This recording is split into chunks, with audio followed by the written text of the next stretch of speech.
সাথে সেটা কোনো তুলনা চলে না। মহান যে উদ্দেশ্য, এই উদ্দেশ্যকে আল্লাহ তাআলা এভাবে ব্যক্ত করেছেন, ওয়া মা খালাকাতুল জিন্না ওয়াল ইনসা ইল্লা লিয়াবুদুন। আমি মানব সম্প্রদায় এবং জিন সম্প্রদায়কে সৃষ্টি করেছি শুধুমাত্র আমার ইবাদতের জন্য। তাহলে আমাদের মাবুদকে আল্লাহ, আমাদের মাবুদকে আল্লাহ, অর্থাৎ যার ইবাদত করা হয় তাকে বলা হয় মাবুদ। যার ইবাদত করা হয় তাকে বলা হয় কি? মাবুদ। কথা যদি বুঝে থাকেন তাহলে বলেন তো, যারা মূর্তি পূজা করে, মূর্তির উপাসনা করে, তারা কি মূর্তির ইবাদত করে না? করে। তাহলে তাদের মাবুদ কে? মূর্তি। মূর্তি হলো তাদের মাবুদ। যারা বটগাছের সামনে মাথা অবনত করে, তাদের মাবুদ বটগাছ। যারা টিলা টঙ্করের সামনে, বড় পাহাড়ের সামনে মাথা অবনত করে দেয়, তাদের মাবুদ এই পাহাড়, ওই বটগাছ। এরকম লোক সমাজে নাই। যারা মাজারকে সামনে রেখে সেজদা দেয়, তাদের মাবুদ মাজার। যারা কোন পীরকে সম্মানার্থে সেজদা করে, আল্লাহর কসম করে বলছি, সেজদাটা যখন পীরের সম্মানার্থে দেওয়া হয় তখন তাদের মাবুদ হয়ে যায় এই সংশ্লিষ্ট পীর। নাউজুবিল্লাহ। 3 বছর পর প্রিয় ভাইয়েরা, রব্বুল আলামিন নিজে বলেন, ওয়া মা খালাকতুল জিন্না ওয়াল ইনসা ইল্লা লিয়াবুদুন। আমি মানব সম্প্রদায় এবং জিন সম্প্রদায়কে অন্য কোন উদ্দেশ্য নিয়ে প্রেরণ করি নাই। ইল্লা লিয়াবুদুন, শুধুমাত্র প্রেরণ করেছি তারা আমার ইবাদত করবে। ইবাদত কি?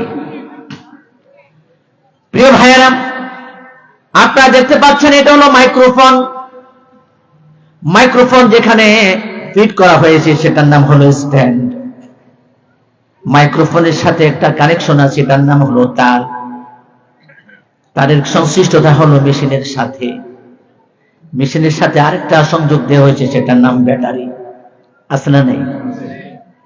উপরে দূর দূরান্তে অনেক বড় বড় লাগানো হয়েছে, সেটার নাম হলো হর্ন। তাহলে মাইক কোনটার নাম? একটা মাইক্রোফোন, একটা তার, একটার নাম স্ট্যান্ড, আর একটার নাম মেশিন, আর একটার নাম ব্যাটারি। উপরে লাগানো হয়েছে হর্ন। মাইক কোনটার নাম? বন্ধুগণ, বুঝে থাকতে বলুন। মাইক স্ট্যান্ড, মাইক্রোফোন স্ট্যান্ড, তার আর মেশিনের সংযোগে ব্যাটারির সাথে সমন্বয় করে উপরে যে হর্ন লাগানো হয়েছে সেটার সাথে সংযোগ দেওয়ার পর সকল কিছুর সমন্বয় হলো এটার নাম মাইক। ঠিক আছে কথা? ঠিক তদ্রূপ ইবাদত কোনটার নাম? ইবাদত হচ্ছে তখন আপনি যখন আল্লাহ তাআলার নির্দেশ পালন করবেন, আপনি যখন রাসূলের সুন্নাহ পালন করবেন, আপনি যখন আল্লাহ তাআলার নির্দেশকে পালন করবেন, আল্লাহ তাআলা যা আদেশ করেন সেটা যদি আপনি পালন করেন, আল্লাহ তাআলা যা নিষেধ করেছেন সেটা যদি আপনি ছেড়ে দেন, সেটা যদি আপনি না করেন, রাসূল যে পদ্ধতিতে যেভাবে যে কাজ করেছেন সকল কিছু যদি সেভাবে আপনি সম্পাদন করেন, তাহলে এটার নাম হলো ইবাদত। এটার নাম ইবাদত। তাহলে যে কাজ রাসূল করেন নাই, সাহাবীরা করেন নাই, যে পদ্ধতিতে করেন নাই, রাসূল যে ইবাদত যে পদ্ধতিতে করেন নাই, এই পদ্ধতি ব্যতিরেকে অন্য কোন পদ্ধতিতে যদি আপনি কোনো কাজ আবিষ্কার করেন, তাহলে এটা ইবাদত হবে না। কেন হবে না জানেন? যেমন আমাদের দেশে যখন কোন চাকরি বাকরিতে বিজ্ঞপ্তি দেয়া হয়, লোকবল নিয়োগ দেয়া হবে, কর্মকর্তা নিয়োগ দেয়া হবে, মাস্টার নিয়োগ দেয়া হবে, স্কুলের কলেজের শিক্ষক নিয়োগ দেয়া হবে, তখন কিছু শর্তারোপটাকে শর্তগুলো লিখে দেয় এভাবে: আপনার জীবনের শিক্ষাগত জীবনের যত সার্টিফিকেট আছে, সার্টিফিকেটের ফটোকপি সত্যায়িত করে এবং সকল সনদের সত্যায়িত কপি আপনি আপনার দরখাস্তের সাথে, আবেদন পত্রের সাথে জমা দিবেন। এরকম দেয় না? আমার সাথে একটু কথা বলি। দেয়? দেয়। যখন দরখাস্ত জমা দেওয়ার ডেট শেষ হয়ে যায়, তখন কর্তৃপক্ষ দেখে শেষ তারিখ পর্যন্ত মোট কতগুলো দরখাস্ত পড়েছে, বাক্স খোলে, এরপরে একটা একটা করে বাছাই করে বলে দেয় যে দরখাস্তের সাথে শিক্ষাগত যোগ্যতার সনদ আছে এগুলো একদিকে নাও, যে দরখাস্তের সাথে শিক্ষাগত যোগ্যতার কোনো সার্টিফিকেটের কপি নাই এগুলো আরেক সাইডে নাও। এ বাছাই পর্বে যেগুলোর সাথে সার্টিফিকেট আছে এগুলো একদিকে, যেগুলোর সাথে সার্টিফিকেট নাই এগুলো আরেক দিকে। বাছাই পর্বে বাদ পড়ে যায় ওইগুলো যেগুলোর সাথে সার্টিফিকেটের কোনো কপি নাই। এরপরে আবার দেখে যে সমস্ত দরখাস্তের সাথে সার্টিফিকেটের কপি আছে, এ সমস্ত দরখাস্তের সাথে সার্টিফিকেট যেতে সেগুলো ভুয়া সার্টিফিকেট না আসল সার্টিফিকেট, এটা যাচাই করে। মূল সার্টিফিকেট কিন্তু আবেদনকারীর কাছে, এখানে যেগুলো দিয়েছে এগুলো হলো ফটোকপি, তবে গেজেটেড অফিসার কর্তৃক সত্যায়িত আছে কিনা সেটা যাচাই করে। গেজেটেড অফিসার চেনেন? মিনিমাম যারা ডিগ্রি পাস এবং প্রাইমারি স্কুলের প্রধান শিক্ষক ও গেজেটেড অফিসারের অন্তর্ভুক্ত, এমবিবিএস ডাক্তাররা গেজেটেড অফিসারের অন্তর্ভুক্ত, সরকারি কলেজের শিক্ষকরাও গেজেটেড অফিসারের অন্তর্ভুক্ত। গেজেটেড অফিসার তার সিল দিয়েছে কিনা, গেজেটেড অফিসার যদি এখানে লেখে অ্যাটেস্টেড সত্যায়িত, এটা লিখে যদি তিনি স্বাক্ষর করেন, সিল দেন, তখন কর্তৃপক্ষ মনে করেন এই সার্টিফিকেটের ফটোকপি যদিও দেওয়া হয় এটার আসল কপি আছে, এটার আসল কপি আছে। অর্থাৎ সার্টিফিকেটের কপি দিলেই হবে না, কেননা ঘষা মাজা করে অন্য সার্টিফিকেটও আরেকজন জমা দিতে পারেন। এই জন্য গেজেটেড অফিসার কর্তৃক এটা সত্যায়িত আছে কিনা এটা যাচাই করে। যদি গেজেটেড অফিসারের সিল থাকে, স্বাক্ষর থাকে, তখন তারা ধরে নেয় যে হ্যাঁ তার আসল কপি আছে। প্রিয় ভাইয়েরাম, ঠিক তদ্রূপ গেজেটেড অফিসার কর্তৃক যদি সত্যায়িত না থাকে, আপনার সার্টিফিকেটের মধ্যে সিল না থাকে, স্বাক্ষর না থাকে, তখন কর্তৃপক্ষ মনে করে আপনি ভুয়া, আপনার সার্টিফিকেট ভুয়া, আপনার আবেদন ভুয়া, আপনার আবেদনপত্র এখানে যাচাই বাছাই পর্বে বাদ দিয়ে দেয়। আর যে সমস্ত সার্টিফিকেটের সাথে সত্যায়িত সিল আছে, স্বাক্ষর আছে, গেজেটেড অফিসার সত্যায়িত করেছে, সেগুলোকে তারা আসল কপি হিসেবে গ্রহণ করে নেয়। ঠিক তদ্রূপ মানব জীবনে একজন ইমানদার, একজন মুসলমান, ছেলেগুলোকে থামান তো, এতবার উঠানামা করে আপনারা কেউ ডাকবেন না, এত ডিস্টার্ব করলে কথা বলা যায়? প্রিয় ভাইয়েরা,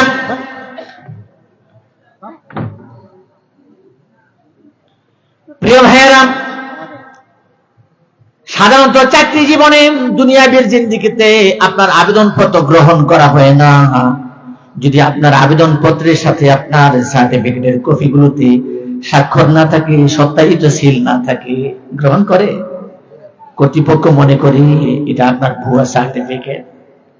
ঠিক তদ্রূপ কোন মুসলমান, কোন বান্দা, কোন ইমানদার, কোন রাসূল প্রেমিক তার জীবনে যত রকমের কাজ করবেন, যত রকমের আমল করবেন, তার এই আমলটা রাসূলের তরিকা অনুযায়ী হয়েছে কিনা, রাসূলের সুন্নাত দ্বারা প্রতিটি মানুষের প্রতিটি কর্মকে, প্রতিটি আমলকে সত্যায়িত করে যাচাই করা হবে যে আমার রাসূল এই কাজ করেছেন কিনা, অথবা এই কাজের ফরমায়েশ দিয়েছেন কিনা। আপনারা যদি সুতরাং রাসূল করিম সাল্লাল্লাহু আলাইহি ওয়াসাল্লামের সুন্নাত দ্বারা সত্যায়িত করতে হবে আপনার কাজকে, তাহলে এই কাজটা আপনার ইবাদত হিসাবে পরিগণিত হবে। আপনি আপনার মন গড়া মতো করে ইবাদত করলে ইবাদত হবে না, আপনি আপনার মতো করে সালাত আদায় করলে সালাত হবে না, আপনি আপনার মতো করে দান করলে দান হবে না, আপনি আপনার মতো করে যাকাত আদায় করলে যাকাত দেয়া হবে না।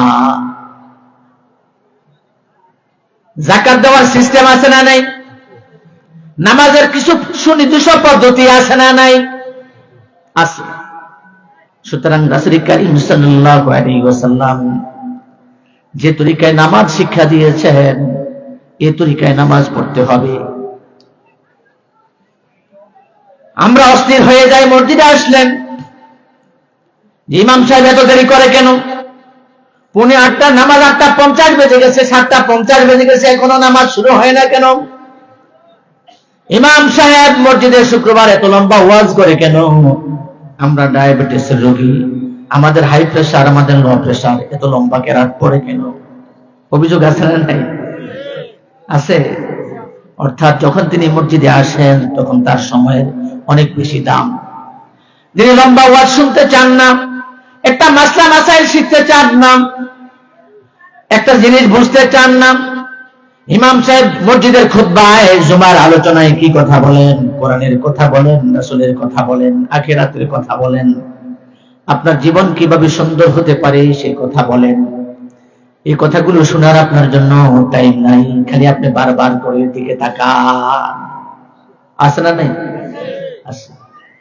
প্রিয় ভাইরা, আপনার হায়াতের মালিক কে? আপনার মওতের মালিক কে? আজকে মসজিদে আসতে পেরেছেন, এটা তৌফিক দিয়েছে কে? আজকে আপনি মাহফিলে আসতে পেরেছেন, এই তৌফিকটা দিয়েছেন কে? আল্লাহ তাআলা কোরআনে বলেছেন যে মুমিনদের জান এবং মানের বিনিময়ে আল্লাহ তাআলা মুমিনদের জানকে আল্লাহ তাআলা জান্নাতের বিনিময়ে কিনে নিয়েছে। মুমিনদের জান আল্লাহ তাআলা কিসের বিনিময়ে কিনেছেন? জান্নাতের বিনিময়ে। কিসের বিনিময়ে? জান্নাতের বিনিময়ে। তাই বলেন, আপনি একটা গরু যদি বিক্রি করেন, বিক্রি করার পর টাকা বুঝে নিয়ে নিলেন, কিন্তু তখন কি গরুটা আপনার কাছে আর রাখতে পারেন? পারেন? গরুটার কাছে রাখতে পারেন না, কেননা সে টাকা দিয়েছে, সাথে সাথে আপনি তার গরু বুঝিয়ে দিবেন, আপনার কাছে রাখতে পারেন না। কিন্তু রব্বুল আলামিন মুমিনদের জানকে জান্নাতের বিনিময়ে কিনে নিয়েছেন, এই জন্য জানটা কি আপনার সাথে আছে না আল্লাহ তাআলা নিয়ে গেছেন? কথা বলেন। জান্নাত তো আপনার কাছেই রয়েছে, জান আপনার কাছে না?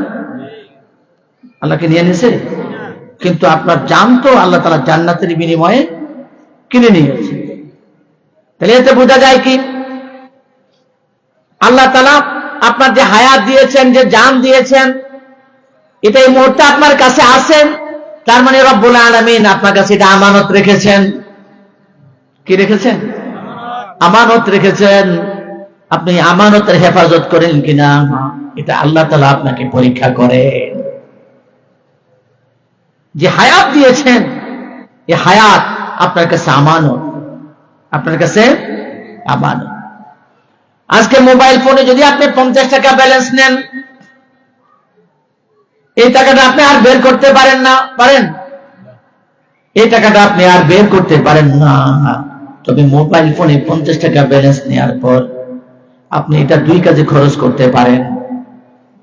একটা হলো ভালো কাজেও খরচ করতে পারেন, অথবা অসৎ কাজেও আপনি মোবাইলের ব্যালেন্সটা আপনি ব্যয় করতে পারেন। পারেন কিনা? প্রিয় ভাইয়েরা, আপনি যদি মোবাইলের ব্যালেন্সটা খারাপ কথা বলেন, খারাপ কাজে ব্যয় করেন, তাইলেও কিন্তু আপনার মোবাইলের ব্যালেন্সটা শেষ হয়ে যাবে, থাকবে না। থাকবে? আবার ইচ্ছে করলে আপনি ভালো কথার মাধ্যমেও, ভালো কাজেও আপনি মোবাইলের ব্যালেন্সটা খরচ করতে পারেন। এই ভালো কাজে খরচ করলেও আপনার মোবাইলের ব্যালেন্সটা শেষ হয়ে যাবে, থাকবে আর থাকবে না। সুতরাং রব্বুল আলামিন মানুষের জীবনে আপনার হায়াতের অ্যাকাউন্টে নির্ধারিত একটা হায়াত দিয়ে দিয়েছেন।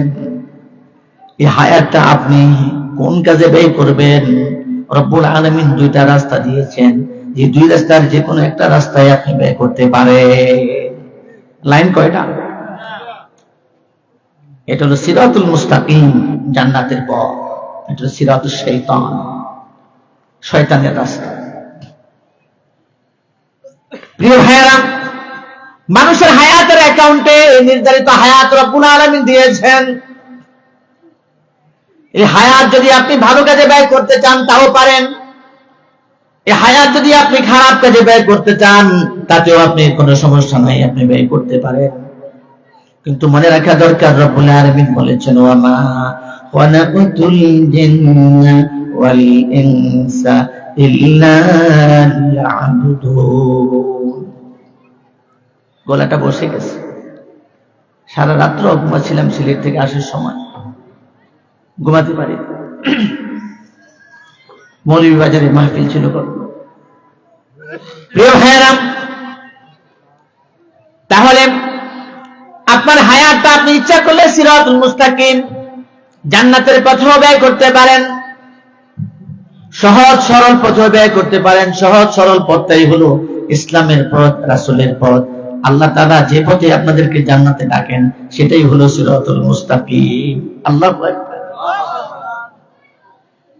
সিরাতুশ শাইতান, শয়তান পৃথিবীতে পদার্পণ করেছে একটাই উদ্দেশ্য, বনি আদমকে জান্নাত থেকে কিভাবে বিমুখ করা যায়, আল্লাহ তাআলার গোলামি থেকে কিভাবে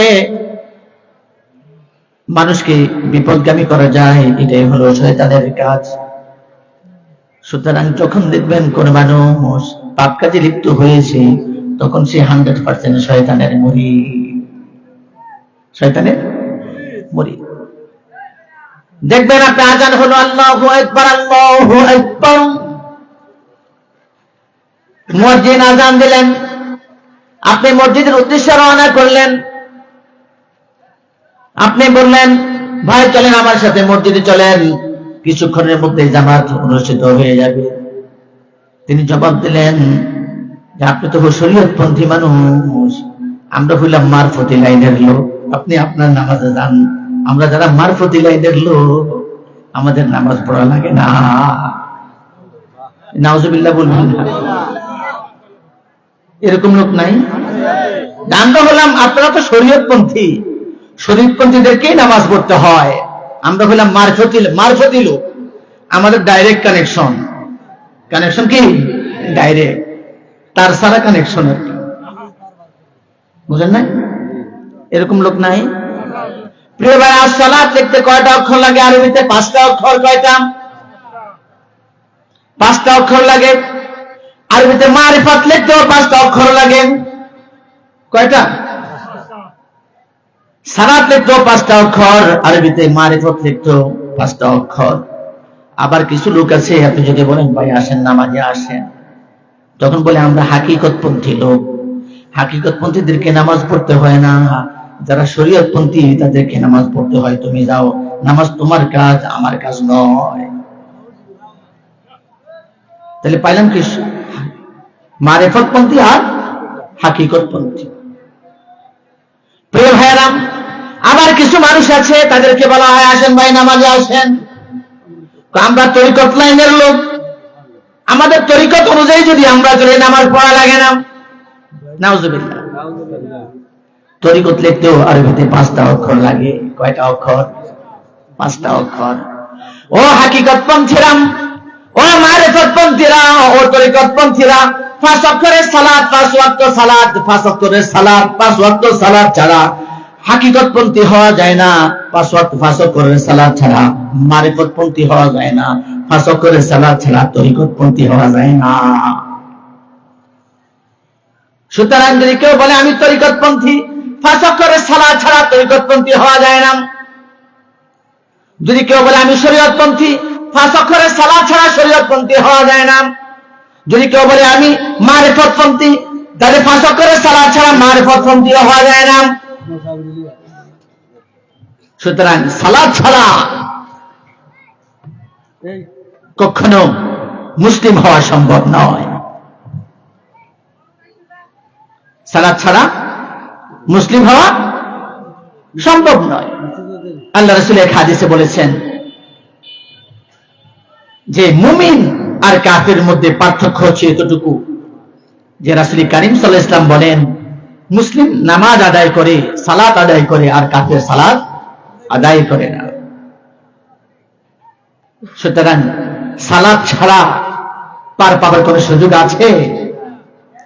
আপনি সারাদিন বুক ফাটিয়ে বলেন আল্লাহর কসম আমি আল্লাহর প্রতি ঈমান আনলাম, আল্লাহর কসম আমি রাসূলের প্রতি ঈমান আনলাম। আপনি বুক ফাটিয়ে বললেন আল্লাহকে আমি এত বেশি ভালোবাসি, আল্লাহ আছে আমি এই কথা বিশ্বাস করি, চিৎকার করে বললেন, কিন্তু মসজিদে আজান হলো আল্লাহু আকবার আল্লাহু আকবার, আপনি মসজিদে আসলেন না, সালাত আদায় করলেন না। আপনি যে ঘোষণা দিনে আপনি আল্লাহর প্রতি ঈমান আনলেন, আপনি এটা প্রমাণ করতে পারলেন না।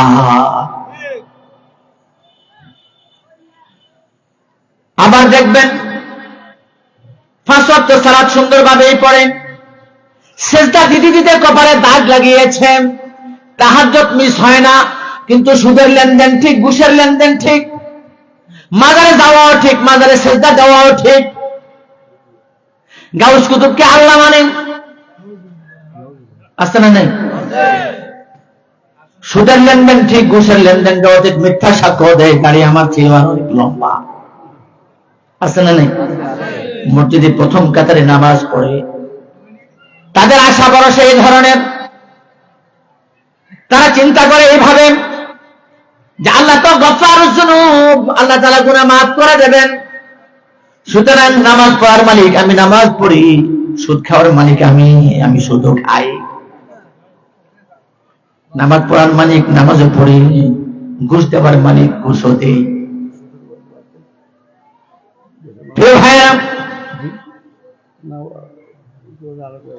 প্রিয় ভাইরা, কিছু মানুষের ধরনের আছে না নাই? আছে। এই জন্য মনে রাখা দরকার।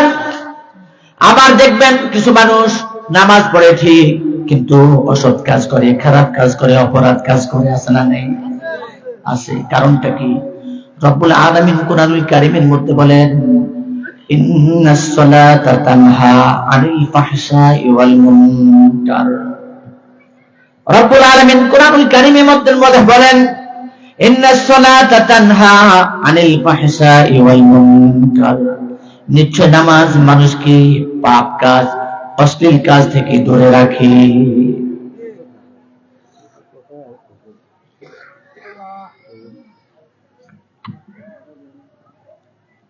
নামাজ মানুষকে কি কাজ থেকে দূরে রাখে? অশ্লীল কাজ থেকে এবং খারাপ কাজ থেকে দূরে রাখে। তাহলে কি প্রশ্ন তৈরি হয় না যে আমরা দেখি তিনি নিয়মিত নামাজ পড়েন, তাহলে তিনি খারাপ কাজ কিভাবে করেন? কি প্রশ্ন তৈরি হয়? আমি দেখিনি তিনি নিয়মিত নামাজ পড়েন, আবার অপরাধমূলক কাজও করেন, মিথ্যা সাক্ষ্য দেন, মিথ্যা মামলা দেন, অন্যের অধিকারকে নষ্ট করেন, আছে না নাই? আছে। কিন্তু রাসূলের হাদিসের মধ্যে এই ধরনের ভাষ্য পাওয়া যায়। ইবাদত কবুল হওয়ার জন্য শর্ত হচ্ছে তার হালাল রুজি। ইবাদত কবুলের জন্য শর্ত কি? হালাল রুজি। আপনি নামাজ পড়বেন, নিশ্চয় নামাজ অশ্লীল কাজ থেকে এবং খারাপ কাজ থেকে মানুষকে হেফাজত করেন। এই তুলনাটা দিয়ে অনেক সময় আমরা এভাবে একজন ইমানদারের সাথে বেঈমানের তুলনা করে থাকি। এটা কখনো উচিত নয়। যে এমন ভাবে আমরা মাঝে মাঝে তুলনা করি যে অমুকে নামাজ পড়ে তাতে কি লাভ, ওই আমাদের পাশে আছে রামপাল বাবু চন্দ্র দাস, সে আরো অনেক ভালো মানুষ, সে মুসলিম হয়ে কি লাভ? আমরা একজন অমুসলিমের সাথে মুসলিমের কি করে তুলনা করি? করি না? করি। এই কারণে, দুঃখের কারণে করি, যে কারণে একজন মুসলিম ভাই তার কাজকর্ম সন্তোষজনক না, সন্তোষজনক না।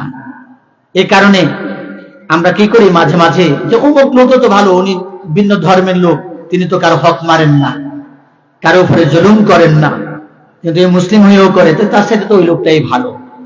এভাবে আলোচনা করে কিনা আমরা করি, এটা ঠিক নয়। একজন ইমানদারের ইমান যে কত ওজন, এটার সাথে তাম পৃথিবীর সমস্ত কিছু এক পাল্লায় দিল, একটা ইমানের ওজন যতটুকু, সেটার সাথে কখনো এটা মিল করা যায় না, এটা সামঞ্জস্যপূর্ণ করা যায় না। এই জন্য সেটা করা যাবে না। একজন মুসলিম, একজন ইমানদার যতই খারাপ হোক, আশা করা যায় সে এক সময় ভালো হবে, কিন্তু তার ইমান আছে। কি বলেন? মনে করেন একটা মোটা তাজা বডি, তার দেহে কোনো প্রাণ নাই। আবার একটা মানুষ জীবিত, তার দেহে প্রাণ আছে, কিন্তু অসুস্থতায় ভরপুর, cancer, ulcer, gastric, high pressure, low pressure, heart block, রোগের কোনো শেষ নাই, এবং লোকটা শুকিয়ে গেছে, কাঠ হয়ে গেছে। এই লোকটাকে একটা মোটা তাজা লাশের সাথে তুলনা করলে কি চলে? মোটা তাজা, যতই মোটা তাজা হোক, তার তো প্রাণ নাই, তাকে আর ফিরিয়ে আনা সম্ভব নয়। সম্ভব নয়। কিন্তু যে লোকটা রুগ্ন, গ্যাস্ট্রিক, আলসার, ক্যান্সার, অনেক কিছু হয়েছে, শুকিয়ে কাঠ হয়ে গেছে, কিন্তু তার দেহে রূহ আছে, আশা করা যায় এই লোকটা এক সময় হায়াত থাকলে হয়তো আল্লাহ তাআলা সুস্থতা দান করতে পারে। আশা করা যায় না?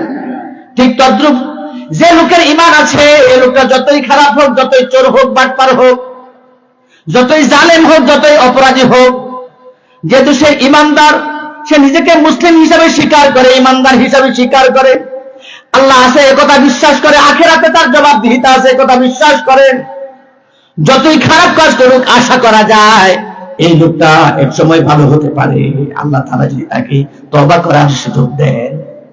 আশা করা যায় না? এই জন্য কখনো এই কাজ করবেন না। একজন নামাজি লোকের সাথে একজন বেঈমান, একজন মুশরিক, কাফেরের তুলনা করবেন না।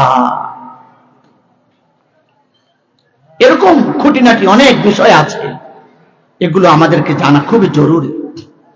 বিশেষ করে কোরআনের এবং হাদিসের জ্ঞান যদি না থাকে মানুষের, তাহলে মানুষ কদমে কদমে ভুল করে, কদমে কদমে ভুল করে। আপনি নামাজ পড়ছেন, আসসালাতু ইমাদুদ্দিন, রাসূলের হাদিস যে সালাত হচ্ছে দ্বীন ইসলামের খুঁটি। দ্বীন ইসলামের খুঁটি। এই যে দেখছেন মাইক্রোফোন, এটা একটা খুঁটির মধ্যে লাগানো হয়েছে, যদি খুঁটিটা সরিয়ে ফেলা হয়, মাইক্রোফোনটা কি জায়গা থাকবে? কথা বলেন, থাকবে না। ঠিক তদ্রুপ ইসলামের 5টা খুঁটির মধ্যে একটা খুঁটির নাম হলো সালাত। একটা খুঁটির নাম কি? সালাত। মনে করেন আপনার একটা ঘর করলেন, এই ঘরের মধ্যে 4টা খুঁটি দিয়ে আপনি ঘরের সালটা দাঁড় করালেন। যখন 4টা খুঁটির মধ্যে, 5টা খুঁটির মধ্যে আপনার ঘরটা দাঁড় করালেন, দাঁড় করানোর পর এটা স্ট্রং ভাবে দাঁড়ায়। কিন্তু যখন আপনি 5টা খুঁটির মধ্যে একটা খুঁটি কেটে দিবেন, যে খুঁটিটা কাটলেন, এই খুঁটিটা কি, এই সাইডটা কি শক্ত থাকবে? থাকবে না, নড়বড়ে হয়ে যাবে, বাতাস আসলে আপনার সালটা ঢলে পড়তে পারে। ঠিক তদ্রুপ দ্বীন ইসলামের আরেকটা খুঁটির নাম হলো যাকাত, আরেকটা খুঁটির নাম হলো হজ। এভাবে ইসলামের খুঁটিকে রব্বুল আলামিন এভাবে সাজিয়েছেন। এই জন্য আল্লাহ রাসূল বললেন, আসসালাতু ইমাদুদ্দিন, সালাত, নামাজ হলো দ্বীন ইসলামের খুঁটি। সুতরাং যে ব্যক্তি সালাত আদায় করে না, সালাত ছেড়ে দেয়, ওই ব্যক্তি দ্বীন ইসলামের খুঁটিটাকে সরাইয়া ফেলে, তার ঈমানটা নড়বড় হয়ে যায়। আল্লাহ রাসূল তো আরেক হাদিসে বললেন, মান তারাকাস সালাতা মুতাআম্মিদান, যে ব্যক্তি ইচ্ছাকৃতভাবে সালাত ছেড়ে দেয়, ফাকাদ কাফারা, সে একটা কুফরি কাজ করলো। ইচ্ছাকৃতভাবে যদি কোনো মানুষ নামাজ ছেড়ে দেয়, সে একটা কুফরি কাজ করলো, অর্থাৎ একটা কাফের যে কাজ করে সে এই কাজটাই করলো। তবে আমরা তাকে কাফের বলি না, যেহেতু সে সালাত অস্বীকার করে না। সালাত যদি অস্বীকার করে, ব্যক্তি কাফের, ব্যক্তি কাফের। সালাত স্বীকার করে কিন্তু সে ইচ্ছাকৃতভাবে সালাত ছেড়ে দিয়েছে, নামাজ ছেড়ে দিয়েছে, আল্লাহ রাসূল বলেন ফাকাদ কাফারা, সে কুফরি করলো। অর্থাৎ একজন কাফের বিমান যে কাজ করতে পারে, একজন ইমানদার হয়েও ইচ্ছাকৃতভাবে যদি সালাত ছেড়ে দেয় সেইভাবে কুফরি করে। নাউজুবিল্লাহ। প্রিয় ভাইয়েরা, আল্লাহ তাআলা একটা ইবাদত, অসংখ্য হুকুম থেকে একটা হুকুম আল কোরআনুল কারীমের ছত্রে ছত্রে, পাতায় পাতায় আল্লাহ তাআলা কোরআনের আয়াতের মাধ্যমে সালাতের নির্দেশ দিয়েছে। কেউ বলে 82 বার, কেউ বলে 84 বার, মানে অধিক সংখ্যক আদেশ আল্লাহ তাআলা সালাত কেন্দ্রিক দিয়েছেন। পার্থিব জীবনের যত ইবাদত, যেমন যাকাত,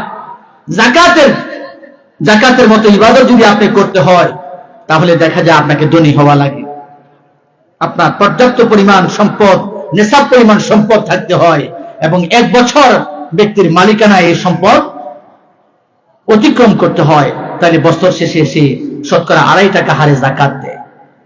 তাহলে এই যাকাতের মতো একটা ইবাদত সমাজের সব ধরনের মানুষ কি করতে পারে? পারে না। কিন্তু সালাত এমন একটা ইবাদত, যে ব্যক্তি প্রাপ্তবয়স্ক এবং পাগল বা মাতাল নয়, অজ্ঞান অবস্থায় নয়, এমন সব ব্যক্তিদের উপর সালাত ফরজ। সালাত আদায় করতে টাকা খরচ হয়, শতকরা 2.5 টাকা দিতে হয়। 1 ওয়াক্ত মসজিদে নামাজ পড়লে 5,000 টাকা দিতে হয় না। একবার কয়েকজন বন্ধু মিলে তারা ঘুরতে গেছে, তো অনেক রাত হয়ে গেছে। ঘুরাঘুরি করার পর হঠাৎ চিন্তা করলো এত রাত্রে তো আর বাসায় ফেরা যাবে না, তাহলে কি করি? চল একটা হোটেলে উঠি। গেল এক আবাসিক হোটেলে। যাওয়ার পর ম্যানেজার সাহেবকে বললেন, ম্যানেজার সাহেব একটা রুম দেন। আপনার মানুষ কয়জন? আমরা আছি 5-6 জন। একটা রুম দিলেই হোক, আমরা বন্ধু বান্ধব গড়াগড়ি করে শুয়ে থাকবো। রুম তো নাই। কেন? সব বুকিং হয়ে গেছে, এখন রাত বাজে 12টার উপর, এত রাতে কি রুম পাওয়া যায়? ভাই যেভাবে হোক আমরা তো এত রাতে আর বাসায় ফিরতে পারছি না, আমাদেরকে একটা রুম ব্যবস্থা করে দেন। পরে একটা রুম কোন রকম ব্যবস্থা করে দিল, যেটাতে হয়তো একটা 12 তলায়। আল্লাহ, এতটুকু উঠবো কিভাবে? তার জন্য আর চল গান টান গাইতে গাইতে আস্তে আস্তে উঠে যাব। তো তখন রওনা করছে, সিঁড়ি বেয়ে বেয়ে উঠতেছে, মানে লিফট বন্ধ।